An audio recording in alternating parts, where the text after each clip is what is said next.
Welcome to a special edition, episode 6 of the Jeff and Jersey podcast. We do reactions and post-game analysis of the NBA.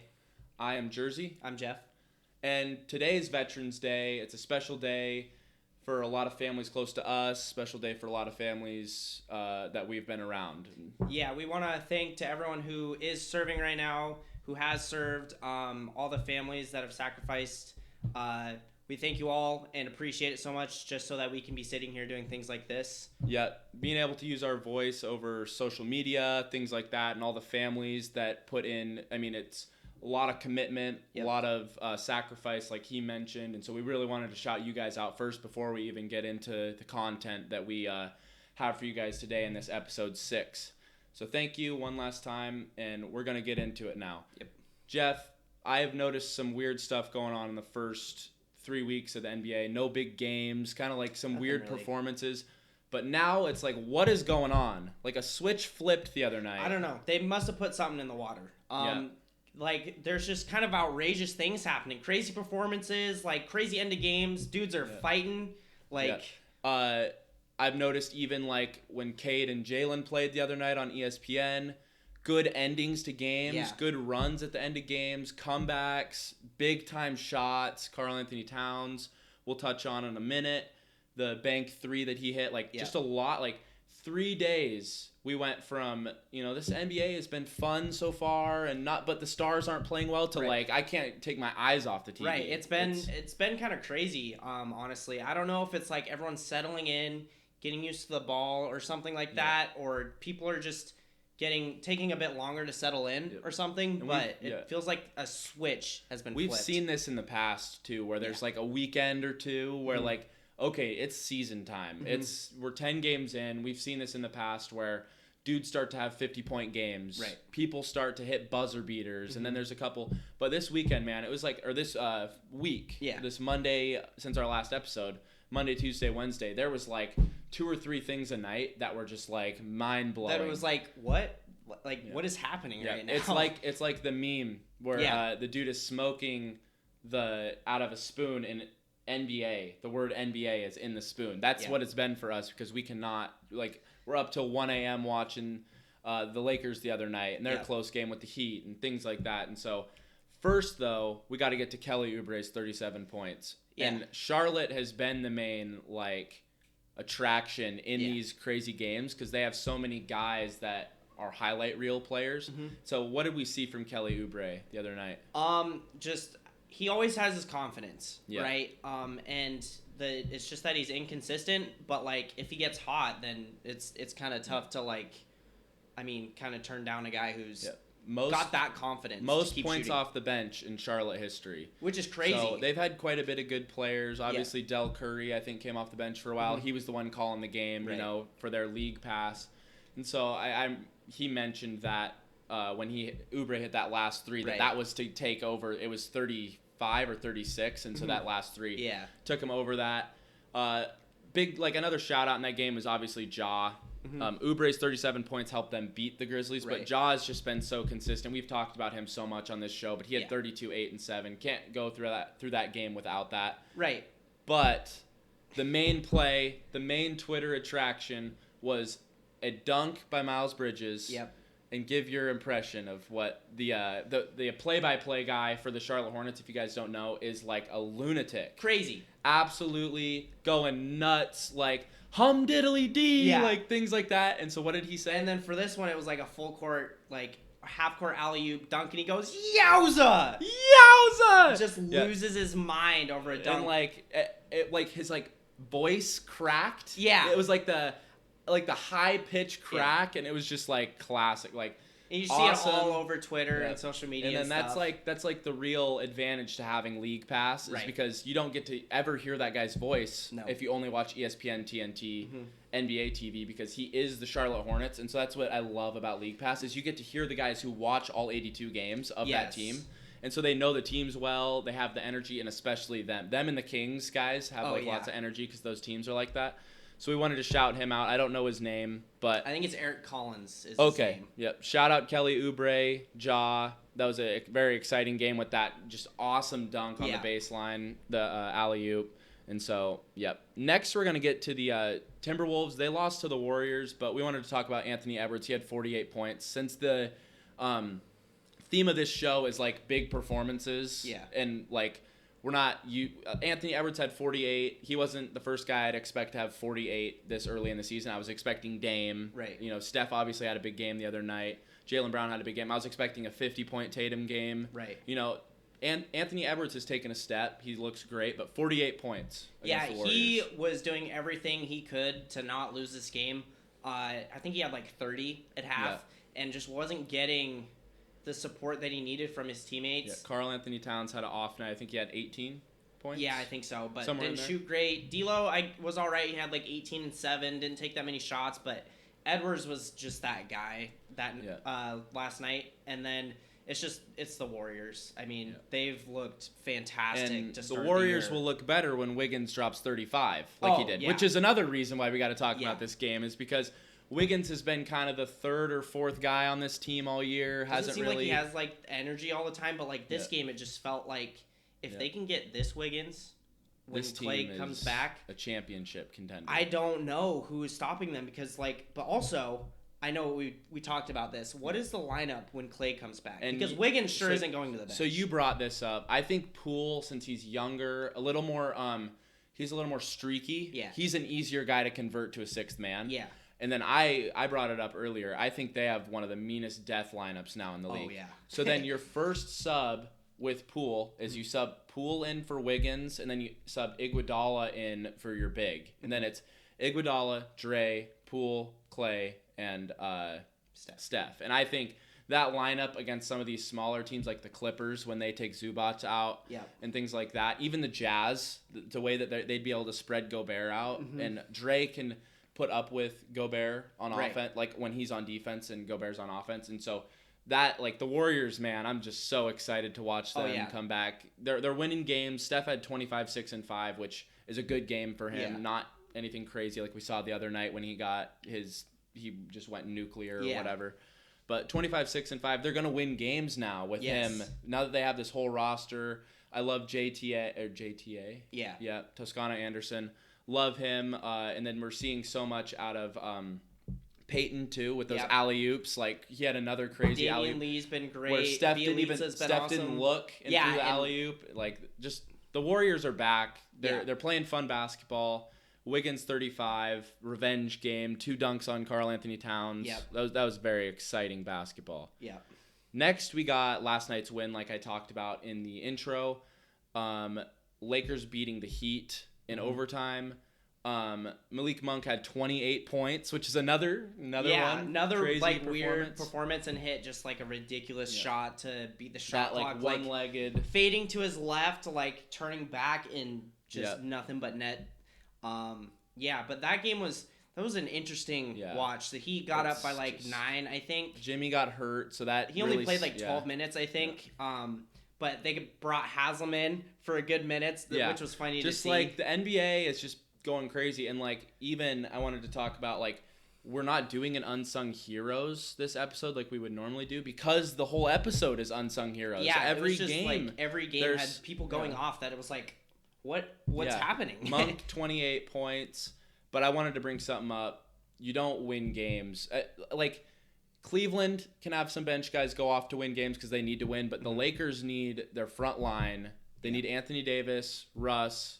Carmelo's been playing fantastic to start the year. When LeBron comes back, the Lakers are unsustainable right now. These wins, you'll take the win, put it in your back pocket, and keep going. But this is not a win that you're like super proud of because. You need your main guys to win you games in the playoffs, obviously. And so I think that they need to find a better formula, which is one of my notes.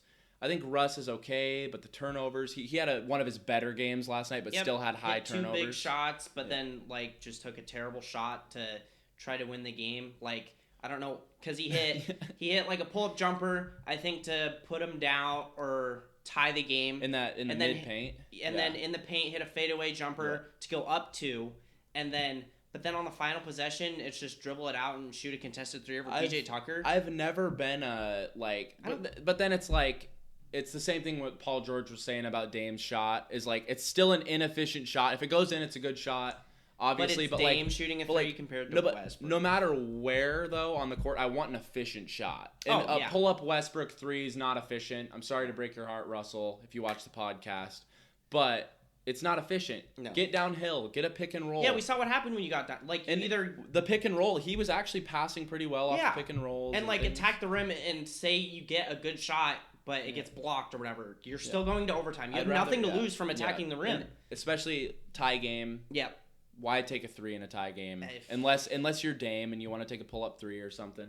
There's only a few guys that I would trust with taking a three. KD, like obviously, but like a Russ pull-up three. And that's one thing about like Kevin Durant, not to like go away from like Lakers Heat. Yeah. Durant and scores like that, Devin Booker, Bradley Beal, they always get to their spot, which Durant's getting to his mid-range. He's not shooting over people like from three. He's going to get to his spot. And so I feel like Westbrook could have got to the mid-range off a pick and roll. Yeah. I hope Jimmy's okay. Yeah.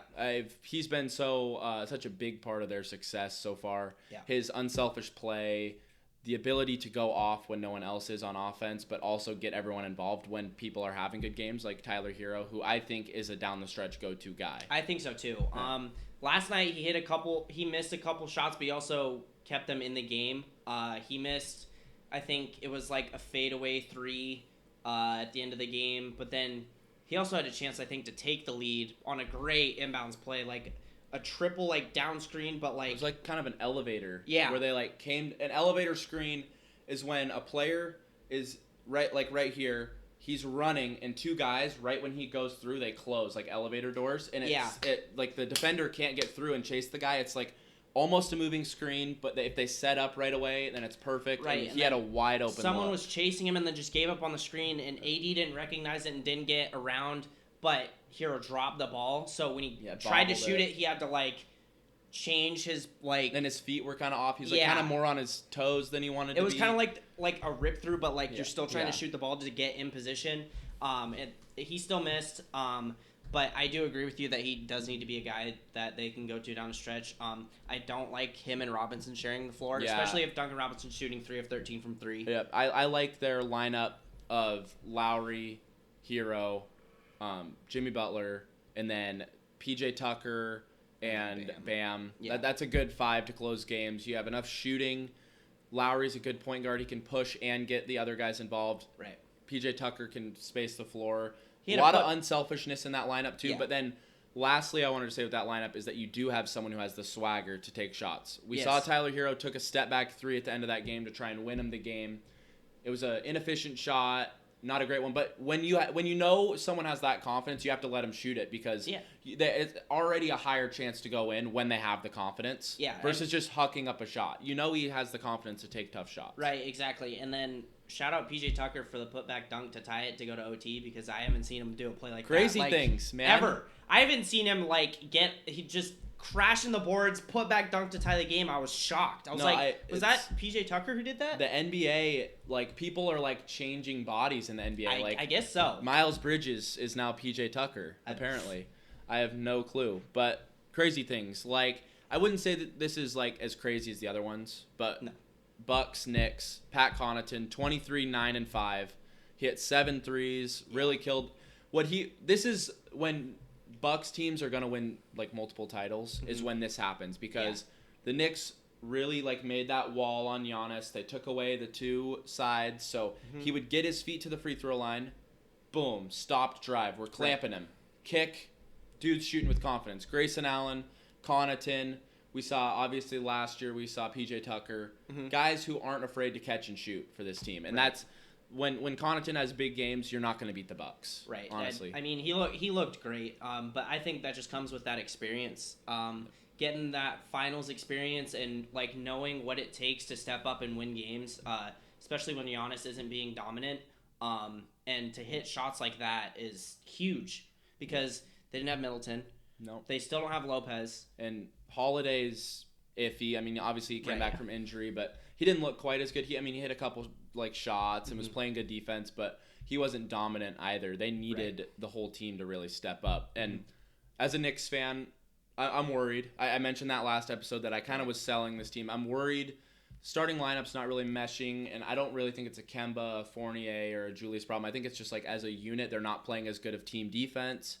I think that I don't even think it's that we've taken a step back because our starting unit wasn't even that good last year. Right. Our bench was saving us in games last year too. And so it's the same bench as last year. The identical bench.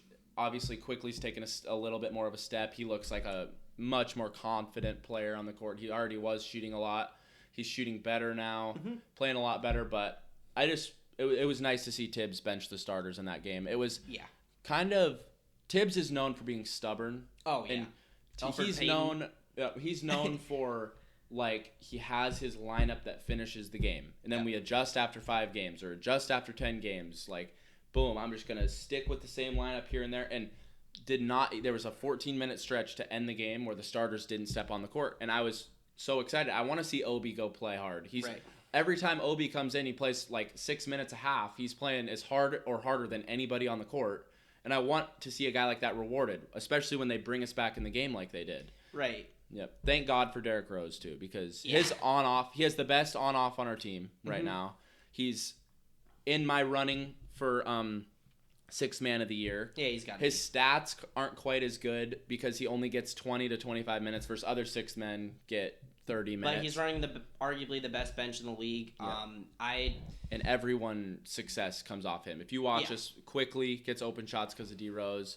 Everything Obi gets, obviously Obi's taken a little bit of a step off the dribble and stuff, but everything's from D Rose. Yeah, with the Knicks, it's like the starters. It's like you were down with that like by a pretty good amount.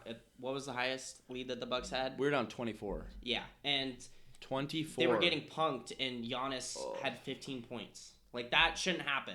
Without Middleton or Lopez, and then it's a joke. It just the bench comes in, brings energy, brings them back into the game, and then obviously they're probably a little tired at the end, which is expected. But I mean, it's on the starters. I think Kemba can't be as bad as he has been.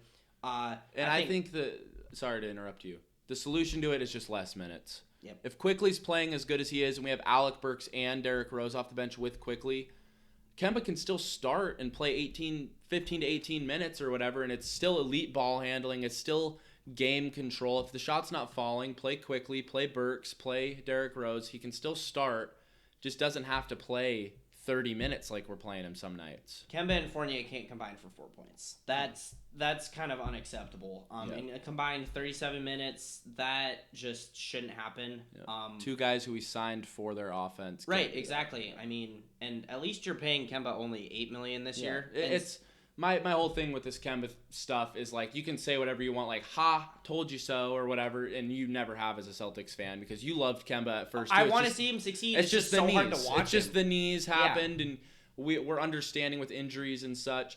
If we were paying him $30 million right now and you were saying "Ha, told you so," I'd be like, okay, man. Yeah. Like I understand, I respect it, but we're paying him $8 million. He's like the 9th highest paid player on our team or something. It's like I'm not expecting him to come in and be an all-star. So if he comes in and just gives us 12 a game in 22 minutes or something, it's great.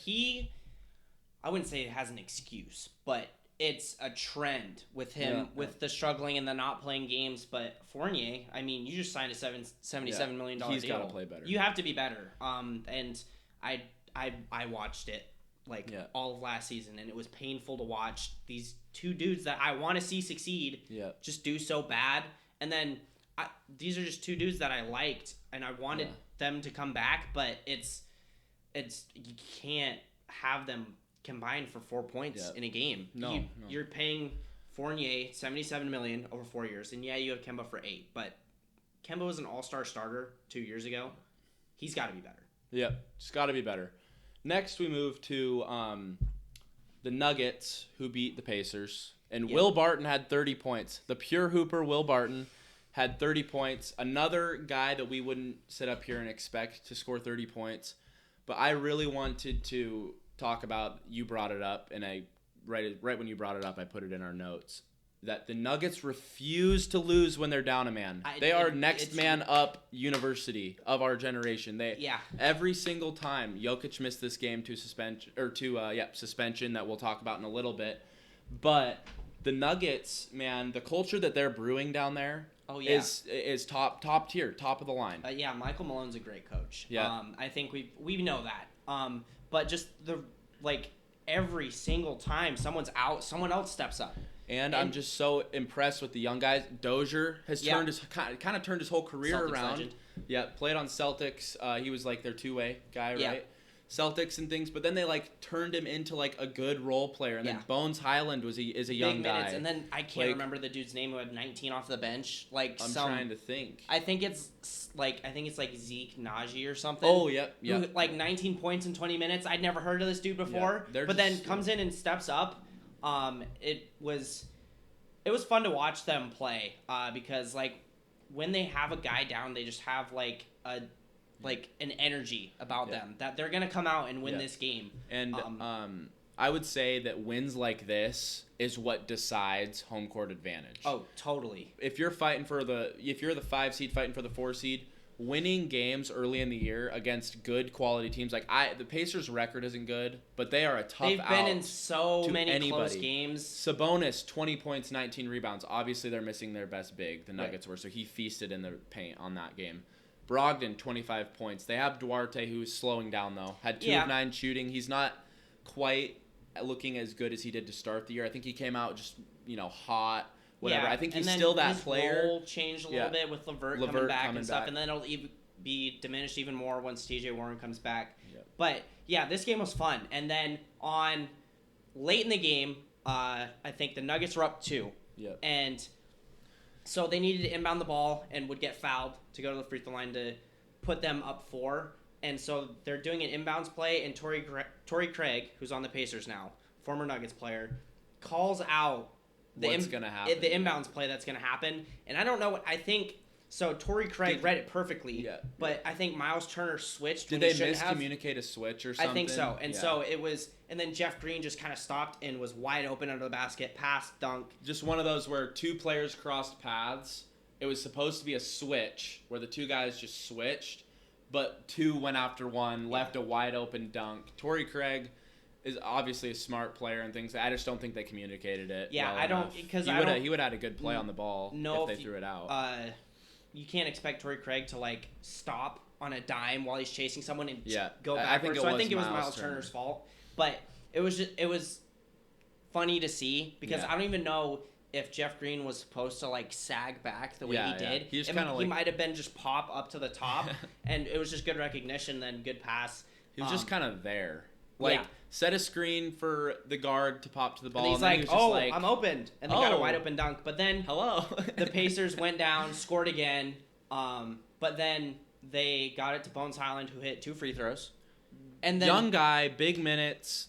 And then another smart play. They're not shooting. They weren't going to shoot the ball yet. They had a foul to give, and he fouled him. Yeah. So 2 seconds left. 2 seconds left. Perfect timing. Guys dribbling it up. Kind of like 5 or 6 feet beyond the 3-point line. Not a shot that he was going to take. He was going to try and get one more dribble downhill, and he just went up, fouled him. Boom, they got to take it out with 2 seconds left. They don't get a great look. Great end to it. Like, the Nuggets are just so well coached. Oh, yeah. I just brag about the Nuggets. I wished 2 or 3 years ago that this was my Knicks. Like, this type of Nuggets thing. The Knicks have obviously turned a corner and have a great culture brewing, but this is just next level type fun stuff. They're so fun to watch. Yep. Okay, next we got Lou Dort, 27 points in a win over New Orleans. They're 4-8. A team I expected to win 15 to 20 games this year is 4-8. They play hard. You just got a bunch of young 20-year-olds. They're gonna come out and play hard. Unselfish. Dort was great with 27. Then even Shea had 24, 7, and 5. But in this game also, before the end of the first half, the Pelicans had 4 techs and Josh Hart got ejected.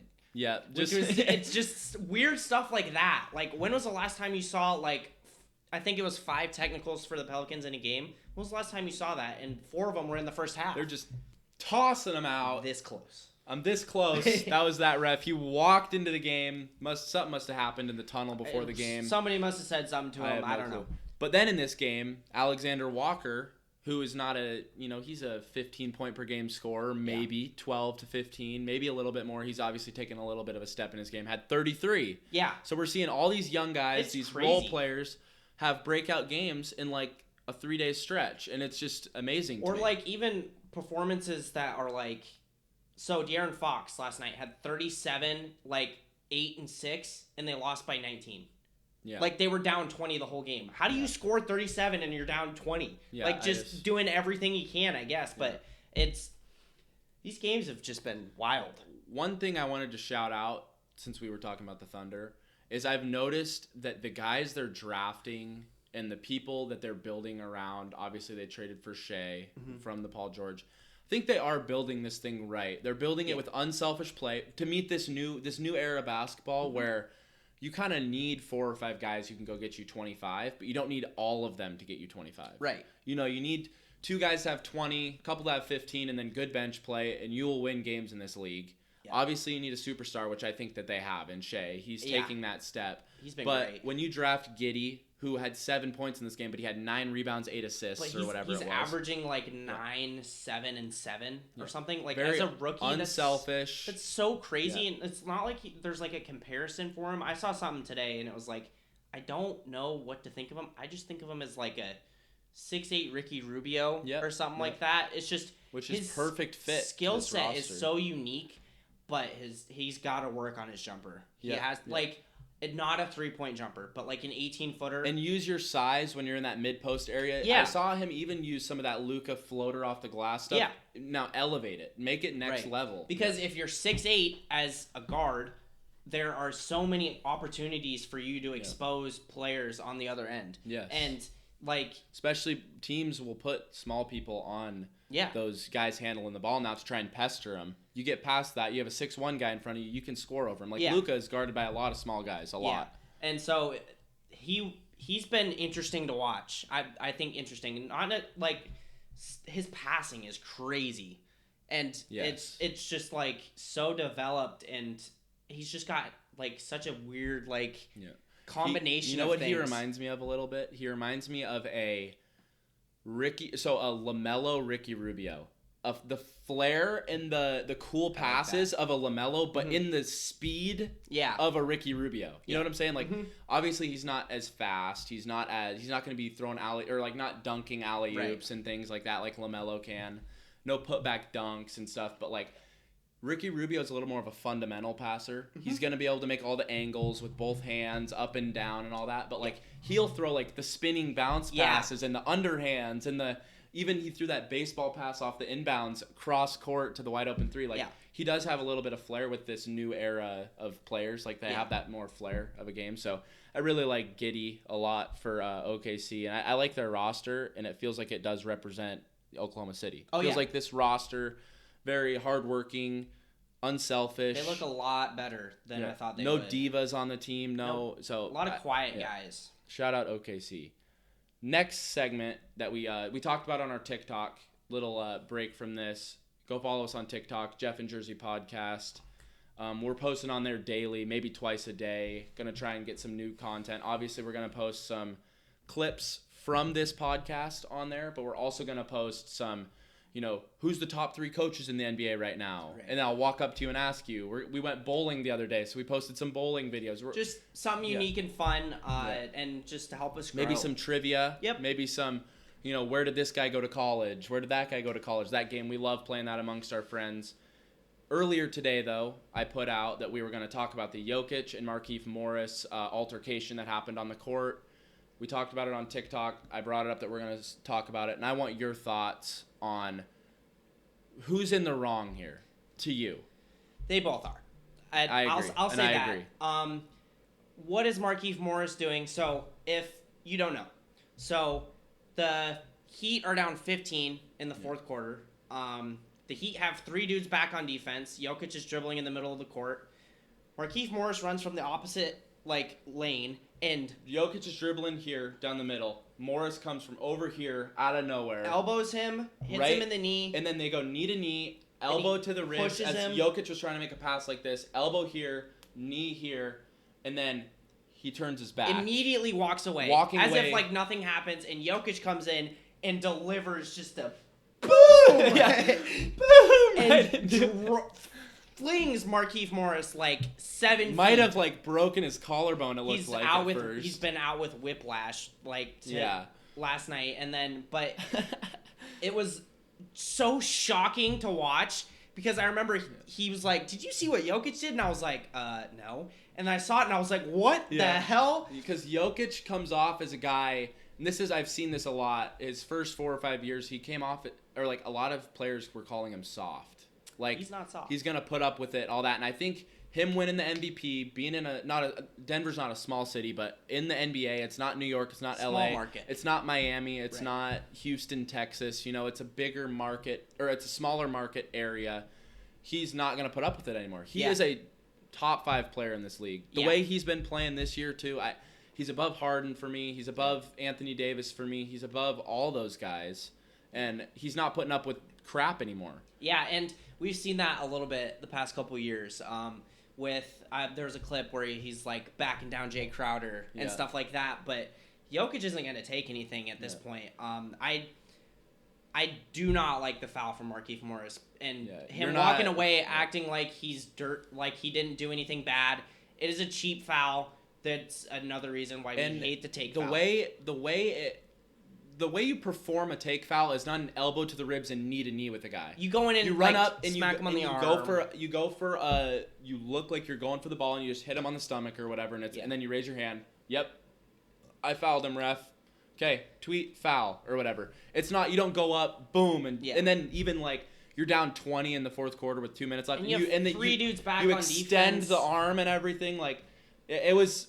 He tried to play it off like it was a good foul or whatever. No, it's not. And Jokic, might not have done that.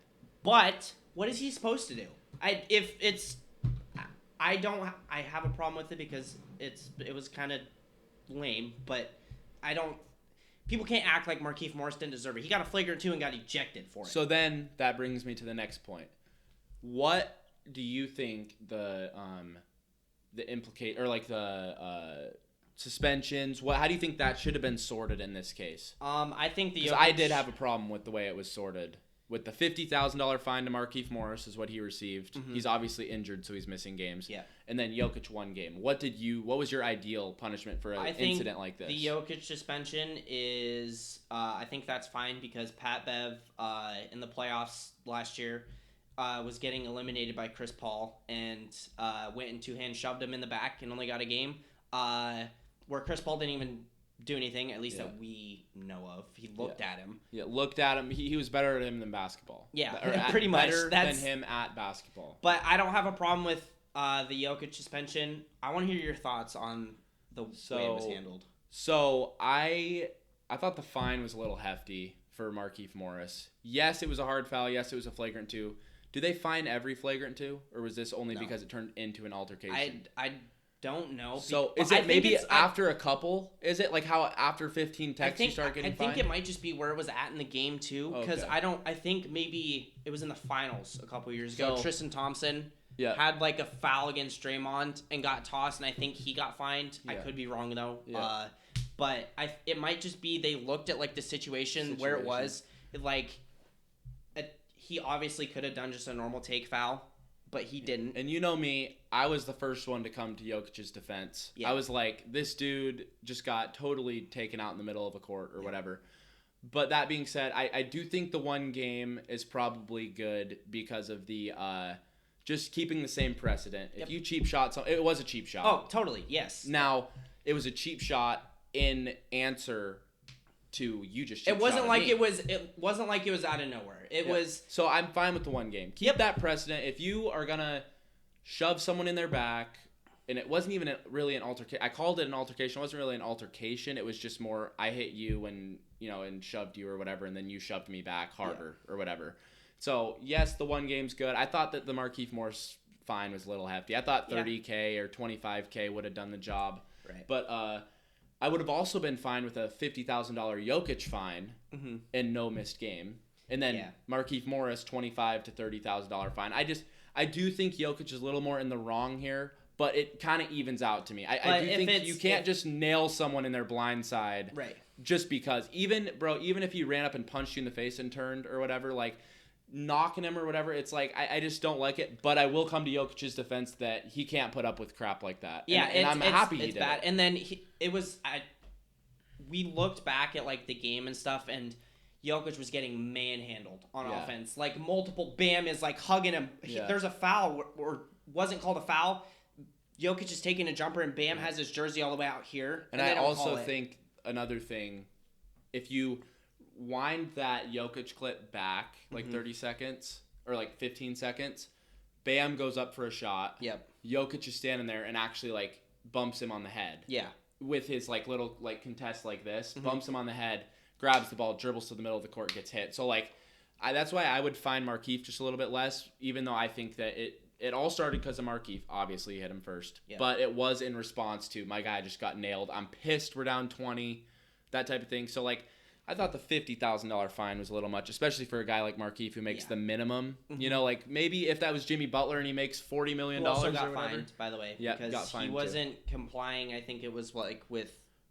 I don't know. It was he was trying to escalate because he went to the bench and then was talking to all these people. Apparently, it wasn't towards Jokic. It was from like a player who was on the Heat before. Oh, okay. And saying something, and then they had that funny photo where they're like trying to go to the Nuggets locker room. The R&B cover where they're like, which I think it was staged. That it looks stupid. And then the guard is in the doorway and he's like standing there or and whatever. Bam and Lowry are like, why are we here? Or Deadman has the towel on his head. It's like, what are you guys going to do? Yeah. Huh? Like, what are you going to do to a Jeff Green? Yes. Jeff Green alone. I'm sorry. Jeff Green, JaMychal Green, and Jokic, who is bigger than all of them. Yeah. And,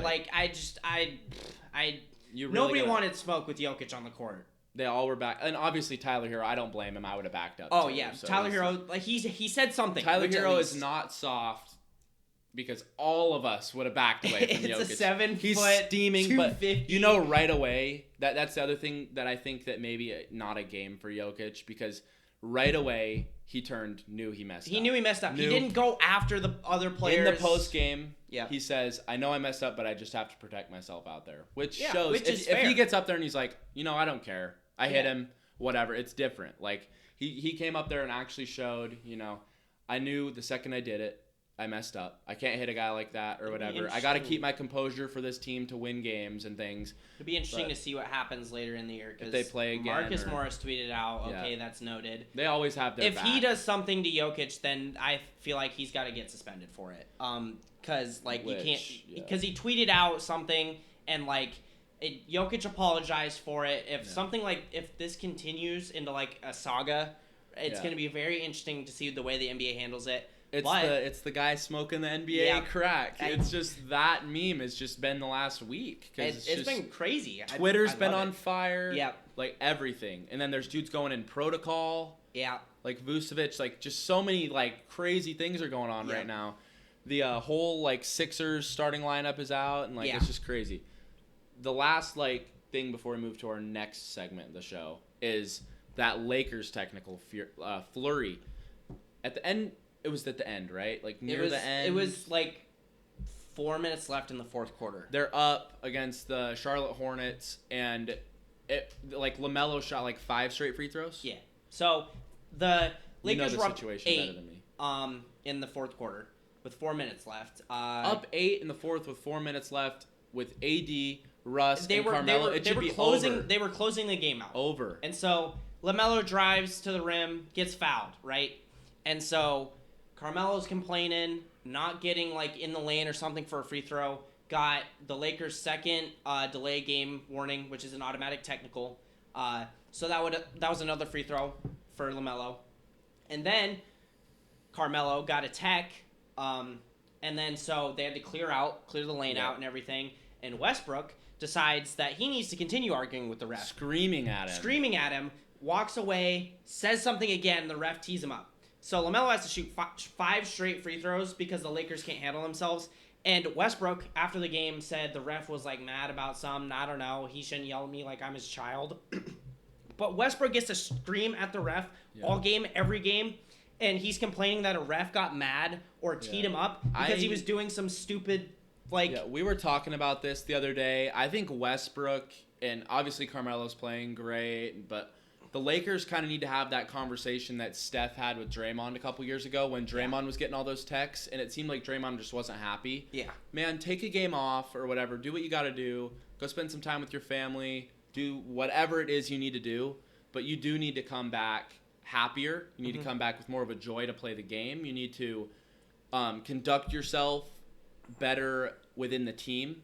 You know, you need to do all these things to like make us a better team and not a distraction like Draymond was. And that's what I think Russ is such a mess right now. He's playing better basketball since the first 2 nights. And it's not like it's the first time he's done something stupid. He's got tossed because he was arguing with a 21-year-old after they blew a 26-point lead. Yeah. Like Russ has got to figure it out. His pride gets in the way so many times. And that is the stuff that loses you games. They went to OT because they let the Hornets back in the game, get some momentum.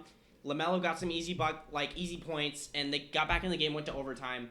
And that's the type of stuff that loses you games. Yeah. And eventually, and that could cost you a playoff seed. If that happens in the playoffs, that's huge. Yeah. You can't be doing this stuff in the regular season. It just creates bad habits. And unfortunately for Westbrook, it happens too often where he just goes too far. Too far.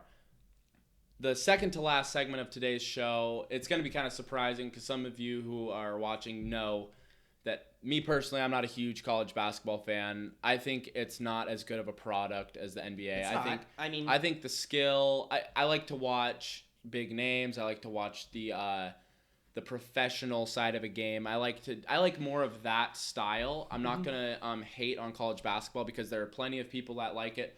Obviously, the court's wider now with the wider three-point line. I think that'll help with a lot of the inefficient shots that I saw over the past 5 or 6 years with the long twos and things. I think that'll help people get buckets. I think it'll help space that floor out. I obviously saw last year was the Final Four and all that stuff was obviously a great product. I love college basketball.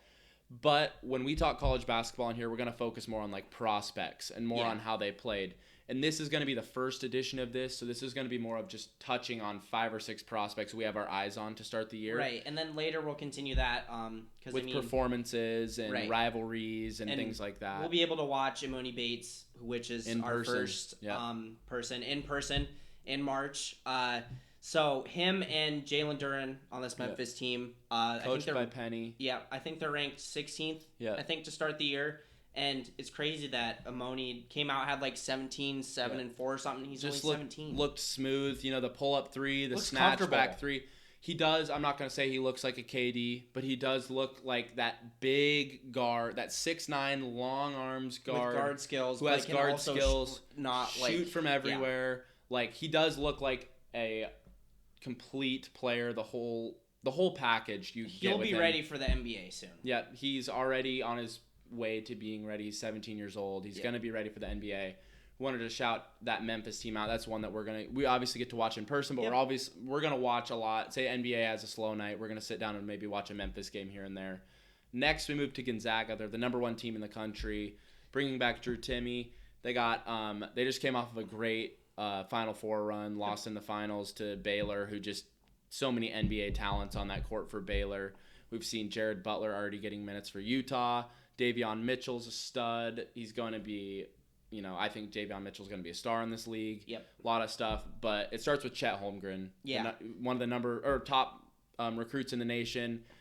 Long, kind of a unicorn. Yep. And I say unicorn because he does remind me of Porzingis a little bit, but a little more guard skill. More guard, I think I don't have a people are like, oh, he's got to put on weight. He can't put on a considerable amount of weight because it's going to change the way. Just like Porzingis. You can't put on 40 pounds in a year. Put on like 5 pounds gradually, like in off season.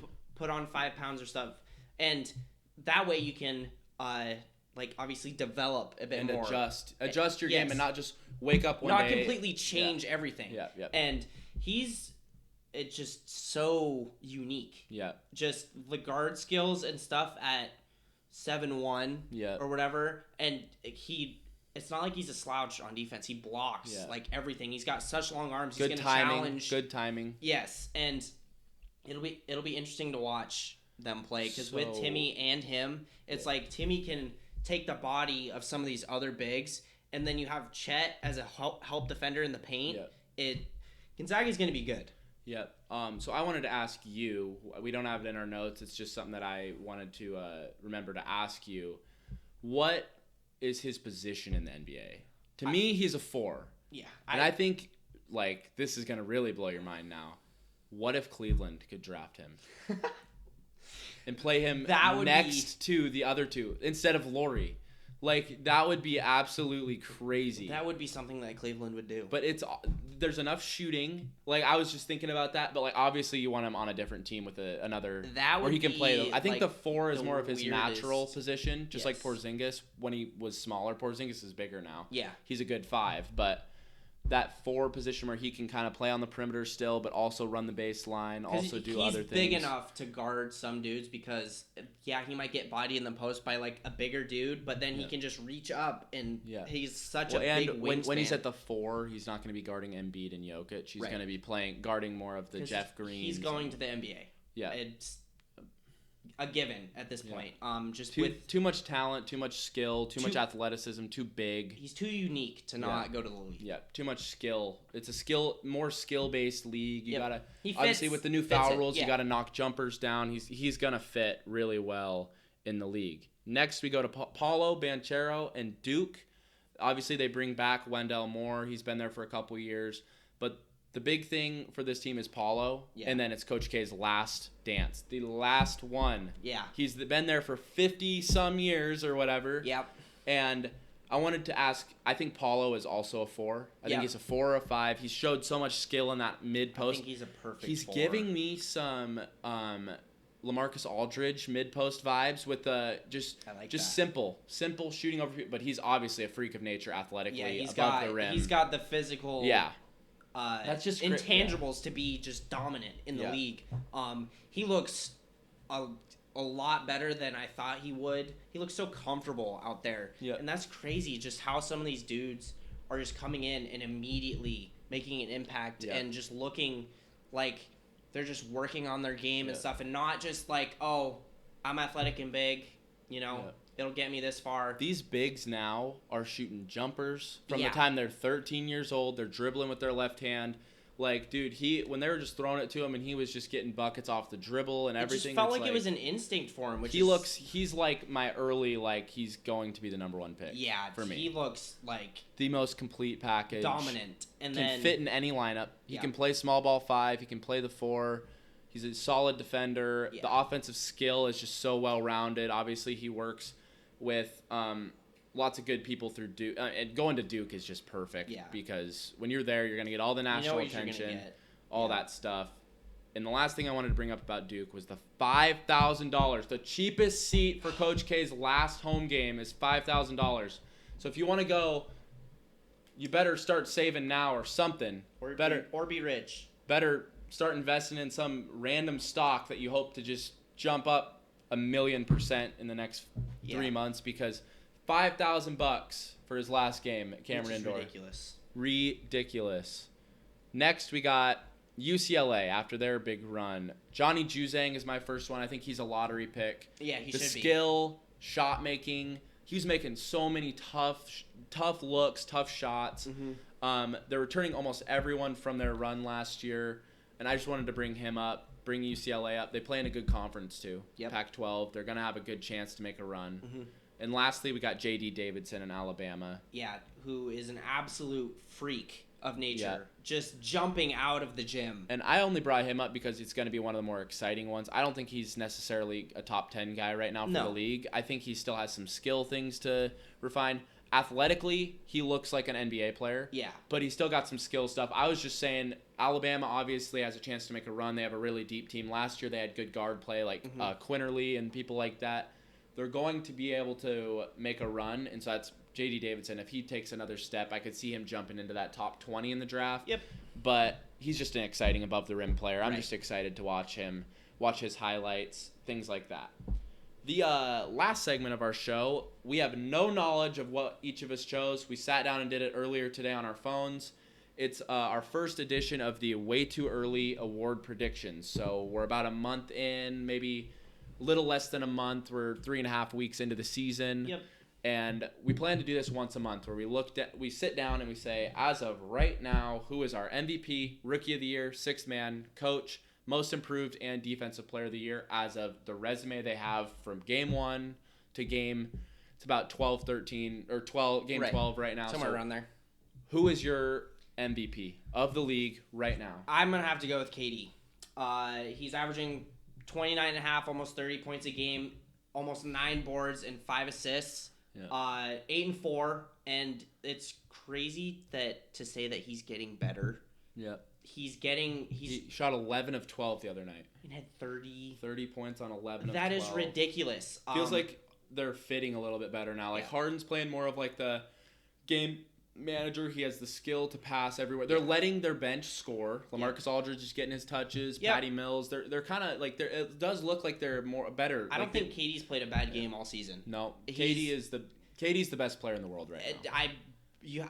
You can't say anyone else, in my opinion. He's getting 30 and 10 every single night. He's this far away from probably winning a ring last year. Yeah. He was on the line or whatever. He's this far away. If he wore a size smaller shoe, then... I would say Giannis is probably my number 2 right now to the best player in the world just because he won the title last year. But KD, to me, is just better. And it's just as simple as that. He's my MVP. He's mine, too. Hopefully we don't have the same list because that would be awkward. Yeah. We did it completely not the same list, so I hope we have some differences. I think I do have some differences on here. But, KD's just a freak of nature, honestly. He's so fun to watch, gets to his spots, gets the toughest, but, he makes every bucket look so easy. It's ridiculous. Yep. Okay. Rookie of the year. I'll go first. Evan Mobley's my rookie of the year. And that's kind of a shock because we've talked so much about Scotty Barnes on here. But Evan Mobley's my rookie of the year. 15, 8, and 2.5. They're 7 and 5. That's mainly the reason. They have a little... I think they're 1 game ahead of Toronto right now. Toronto 6 and 6. I chose that. I feel like Evan Mobley, and they beat my Knicks too. Yeah. So I kind of... obviously, Toronto beat them too. But I don't think Scotty Barnes played in that game. And so... I give a little more weight to the games that I've really sat down, watched front to end, which is a little biased because Evan Mobley had a great game there. But I wanted to shout him out. I think that his offensive game is already ahead of where I had it, which Scotty Barnes obviously does too. But Evan Mobley has the slight edge for me just because of the better record. I think that voters do weigh a lot of record into it. Yeah. Obviously, LaMelo, his team was close to the playoffs. Anthony Edwards wasn't, So that's why Evan Mobley. My rookie of the year is Scotty Barnes. He's averaging 17, almost 9 boards a game, and nearly 3 assists a game. They're 6 and 6, but they're losing games without him. Obviously, they beat the Knicks, true. But they're losing games without him. And they played the Celtics twice. He looks so much better than I thought he would. This is kind of a dumb question. Is it possible to give a 6th man of the year the most improved player? Because listen, hear me out. Because a rookie of the year, the most improved player. Sorry, I mixed it up. Yeah. Because the way I thought he was gonna play basketball, exactly, compared to now is it's shocking. That's what I think of most improved player because of Julius Randle. What I thought he was gonna look like last year to what he did look like is literally did not expect Scotty Barnes to be this good. Either. He looks so comfortable, and on defense he's great. Obviously he's a little bit maybe too handsy and gets too excited, but he's a rookie. I mean. But he looks so good on offense too, and just dump him the ball at the elbow. He's gonna use his size and his touch and things. He doesn't do anything point too guard complicated. Skills from last year at college. He doesn't do anything too complicated. Yeah, I like him too. It's him or Mobley, I think. Right now.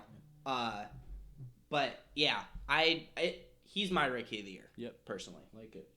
Who's your 6th man of the year? That's our next one. It's got to be Tyler Hero. Yeah. I went Carmelo Anthony because I'm saying, okay, Tyler Hero, I had a feeling you were going to do Tyler Hero too. Mm-hmm. And so I like Tyler Hero a lot. I just think Melo is winning the Lakers games right now. Tyler Hero's had great games and such, but other guys on his team like Jimmy are playing great. Bam's had a couple really good games, things like that. I just think the Melo games is what is going to make the Lakers the championship contender that they are is when he can come in and hit threes. He's shooting as good as he has in his whole career. Yeah. Things like that. So I chose Melo, but obviously if you say Tyler Hero, he's averaging 20 points per game. Melo's averaging 17. I wanted to put Derrick Rose, but he's averaging 13 and 3 right now, and you just can't. With Tyler Hero, Carmelo would be my number 2, I think. But Tyler Hero comes in and just runs the offense. Like with Melo, it's a lot more catch and shoot stuff. True. He's hitting open looks, and so I I personally picked Tyler Hero because he comes in and run. And the offense immediately shifts to we're gonna run. And he's a go-to guy late in the game and everything. So I like that. My coach of the year is Mike Malone. They're 7-4. We obviously shouted him out earlier in the podcast where he has built that culture up, and I feel like he doesn't get enough respect. It's either him and Quinn Snyder don't get enough respect from the league, in my opinion. And that's just simply they've built great cultures, great rosters. Everyone plays better than they actually are. When Bones Highland is playing great, PJ Dozier comes in and gives them good minutes. Like those role players. That's how I kind of determine the best coaches is how good do players play above what I expect. Right. And that's all preparation. That's all belief in the system and your players. And so I feel like they're going to make the playoffs. Mm-hmm. They're going to miss 2 of their top 3 best players for chunks of the season, like he's already mentioned with Michael Porter Jr. We don't know how Jamal long Murray. He's out. They just won a game without Jokic. Right now, he's my coach of the year. I say Billy Donovan. Yep. Because he has the Bulls playing like just so seamlessly together, and they haven't skipped a beat without Patrick Williams. Now the real test will be without Vucevic, who's out for 10 to 14 days in health and safety protocols. So they don't have bigs, man. It's like Tony Bradley. Yeah, and so Tony Bradley's a good player. Don't get me wrong, but he's not Vucevic has been struggling though. So. Yeah, but like he's been struggling offensively, but still he's averaging like. It's like 12, 9, and 8 or something like that. He's contributing in other facets of the game other than scoring.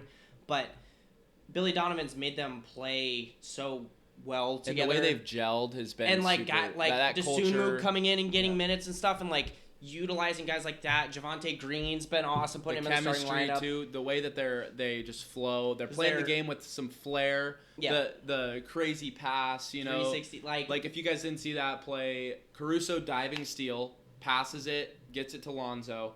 Lonzo baseball pass and like the cameraman had to one of these, and it was on the money, and then like 360 dunk the for full Levine. Court view of it, it's like it goes right over Dwight Powell's head, just on the money. The Bulls are really as fun to watch as they've been since the 90s. Like obviously the Tibbs era, they were good, but fun to watch with flair and like dunking on people, and obviously Derrick Rose and MVP Caruso's season. Gonna attract attention. The Bulls are almost as fun as they've been to watch since in my life at least. Yeah. So. Also, I don't know why the Lakers didn't bring back Caruso. Apparently they lowballed him for some reason. Yeah. That looks kind of dumb. Yeah, it does. But with Reeves missing, and then they paid like THT too. Yeah, with Reeves is now missing multiple weeks due to a hamstring injury, and the whole bench last night was in street clothes pretty much for the Lakers. So I don't know why you would lowball a guy like that. He's proved that he's worth the money. Yeah, who knows? Yeah. Most improved player. Who's your most improved player? They usually don't give it to sophomores, but Cole Anthony is my most improved. I like that. I was gonna shout out Cole Anthony, but I chose Miles Bridges because he's slowed down recently, but he's still getting the usage is there, the assists are there, the rebounds are there, the jumper looks way more smooth. If he's not scoring, he's doing other things for sure. Versus like at the beginning of the year, I was just blown away, and obviously the first 2 weeks of the year he was averaging 25 a game, so you have to take that into account. He's averaging 21 and 7.5 right now rebounds, which is miles ahead of where I thought he'd be. I think he's going to get some all-star votes. I don't think he's going to make it, but he's still in that talk, and so that's why I took that. Yeah, I chose Cole Anthony.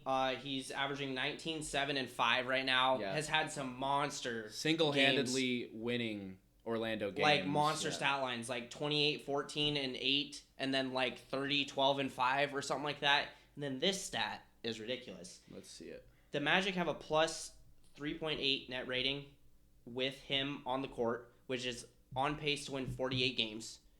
Without him, they are a minus 38.9. That is terrible. How many wins is that on pace for? Like 12? 4? Yeah. Like Jokic is only at 20. Like when Jokic is off the court, it's like minus 20. I think Cole Anthony, man, he's earned him. So when Fultz comes back, it obviously moves Suggs to the bench, right? It's got to happen. You can't move Cole Anthony to the bench with the way he's playing. He's shooting the ball as good as he ever has. I saw him torch the Knicks, and he's getting rebounds. He's playing as good of basketball as he's played. This looks like the player I expected out of high school. He obviously had a little bit. It was weird. He wasn't as good in college as I expected, and then wasn't as good as rookie year as I expected. But like now, he's finally turned into that player. Yeah. Defensive Player of the Year. We might have the same one. Is it Draymond? Yeah. Yeah, so we both got Draymond. I just simply think right now, 1 month in, if you are the leader, the vocal leader, he's averaging over 1 block, over 1 steal a game. He's kind of the Swiss Army knife that we know him as, and they are the best defense in the NBA. He's the catalyst of it all. 99.2 defensive rating. It's the only one under 100 right now, and that's the Warriors' success all these years. You've been able to sit down and look. It's the shooting threes. It's this, that, the other thing. They have had a top 5 to 10 defense every year in the Steve Kerr run, and it's because of this guy. And if he doesn't win another Defensive Player of the Year in his career, it would be like kind of a shame, honestly, because he's just been so special. Like, obviously, there's guys like it's Gobert, AD, Giannis, or whatever, but like he's just the catalyst of and none of them so far stand out to me. Obviously, Gobert won Player of the Week, so maybe he gets a little more pull. But also, he's my number 2 right now, probably. Yeah. Shout out Al Horford. Al Horford's number 35 and like leading the league in blocks and. When he's on the court, they have like the second best defensive rating in the league, but when he's off, they have like the 28th. Has looked great on defense. I know that seems a bit biased. But trust me, the switching, the blocked shots, the recovery, Al Horford's been great. And if that's your number 2, then that's a great number 2. He's been way better than I expected, and I'm sure you as a Celtics fan too. Yeah. Yeah. So that's the end of our episode today, end of episode 6. We hope you guys enjoyed. Like I said, we are going to be coming out with more TikTok content. Another episode on Monday. We might have a special guest, so stay tuned for that. And then, we're going to put in the description below the TikTok, our Instagrams, our Twitters. We're usually tweeting NBA stuff on there. I do a lot of just reactions, like what did I just see? Yeah. Things like that. So if you see this, go give us a follow. Feel free to like, subscribe, comment. We really appreciate all of that stuff. We appreciate any support, criticism, interaction, anything. You name it. Yep. We want to hear it from all of you. Suggestions, anything like that. And we also, in about 10 days from now, it'll be the Monday of Thanksgiving. So we have some fun Thanksgiving content coming out that we're going to do on these podcasts. Talking about some meals, talking about NFL, maybe some predictions there. And so we got some cool new stuff. We're trying to spice it up. And so we hope you guys have enjoyed so far. And obviously this episode 6 is just the start. We're going to go as long as we still enjoy talking about the NBA. And so hope you guys like it. And like we said, happy Veterans Day. Thank you to all the people who in or have been a part of the military. We appreciate it. Like we said, peace. Peace out, guys.